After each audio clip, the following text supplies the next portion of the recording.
Salut les amis, j'espère que vous allez bien. Aujourd'hui, on va parler. L'histoire de GTA San Andreas se déroule en 1992 et suit Carl Johnson, un ancien gangster qui revient dans sa ville natale, Los Santos, après avoir passé 5 ans à Liberty City. Il rentre chez lui après avoir appris l'assassinat de sa mère dès son arrivée. CJ est pris pour cible par les policiers corrompus de l'unité Crash dirigée par Frank Tenpenny. Ils le menacent et le forcent à travailler pour eux. Sous peine d'être accusé à tort d'un meurtre, il retrouve ensuite son frère, Sweet, sa sœur Kendall et ses amis d'enfance, Big Smoke et Ryder. Leur gang, les Grove Street Families, a perdu son influence face aux Ballas, un gang rival qui domine les rues avec le trafic de drogue. CJ décide alors d'aider son frère à reconstruire l'empire des Grove Street. Il participe à plusieurs missions, vol de voitures, assassinats, attaques de territoires ennemis et courses de rue. Cependant, il finit par découvrir que Big Smoke et Ryder l'ont trahi en s'alliant à Tenpenny et aux Ballas pour s'enrichir grâce au trafic de drogue, alors que CJ et Sweet mènent une guerre contre les Ballas. Sweet tombe dans un piège et est arrêté par la police. CJ est lui aussi capturé, mais Tenpenny le relâche et l'exile dans la campagne de San Andreas, loin de Los Santos. La campagne CJ doit survivre en travaillant pour divers criminels, dont The Truth,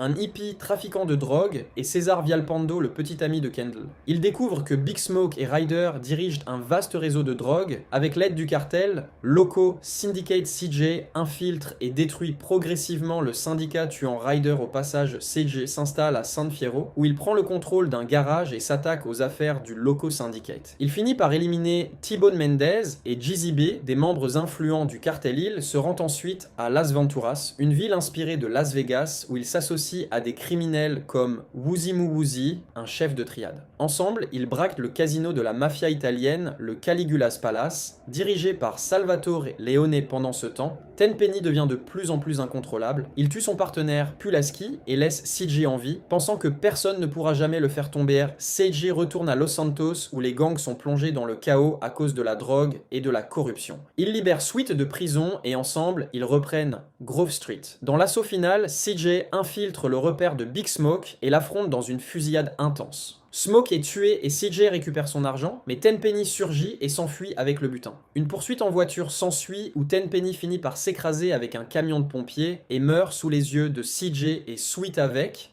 Tenpenny mort et Grove Street de retour au sommet, l'ordre revient dans Los Santos. César et Kendall envisagent de partir. Woozy garde son casino et CJ reste dans son quartier, affirmant qu'il a enfin retrouvé sa place. Ainsi s'achève GTA San Andreas, une épopée remplie de trahisons, de guerres, de gangs et d'ascensions criminelles, marquant l'un des jeux les plus légendaires de la saga.